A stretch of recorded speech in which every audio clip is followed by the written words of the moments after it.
Well, now we're going to take a look at a local leader with a mission to empower midlife and older adults.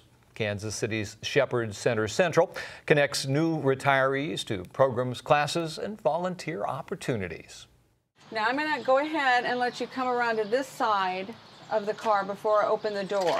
Okay, that'll be easier for you because I don't want you to have to struggle getting around the door. Okay? In Kansas City alone, 2,002 people per month are turning age 65. And that will continue for the next 18 years.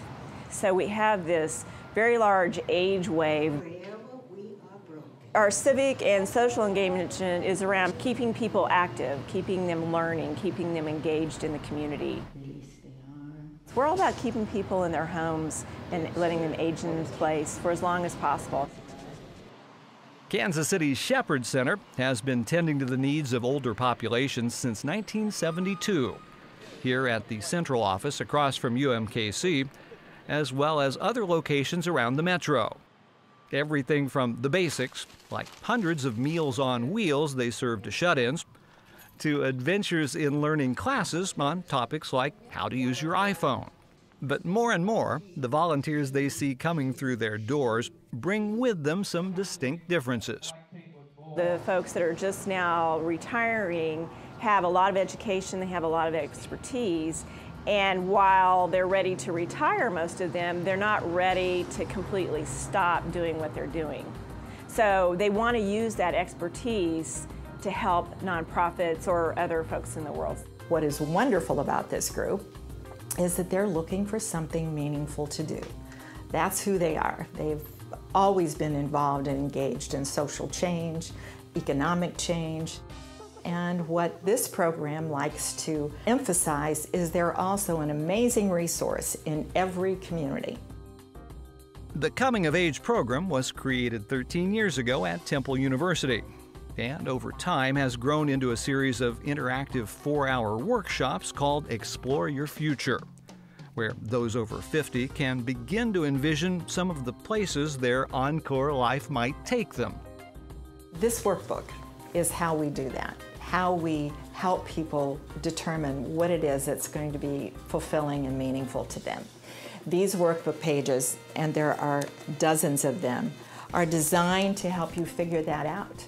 Many of these folks are going to live a very long time, 10, 20, 30, 40 years after they officially retire.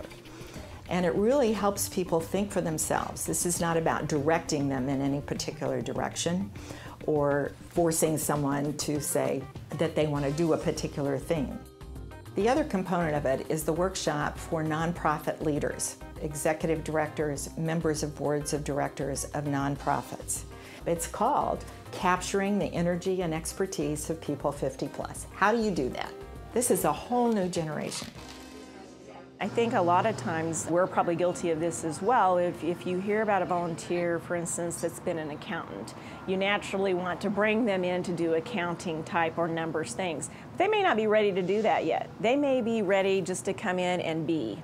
But what we've seen is when they get into the organizations and start to understand how the organization operates, the good that it does in the community, and the needs of that organization, then they're more inclined to offer those services that they have expertise in.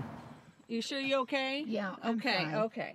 All right. As much as nonprofits and charities may stand to benefit from this energetic new labor pool, Sandra Aust wants us to consider the cost of not keeping seniors connected in their communities. That, she says, might be the greatest loss of all. The research is very clear that people who have no hobbies, no interests, nothing to get them up in the morning, once they cease working full-time, very often have a tragic trajectory of increases in depression, prescription drug, alcohol abuse, and it becomes a downward spiral of despair.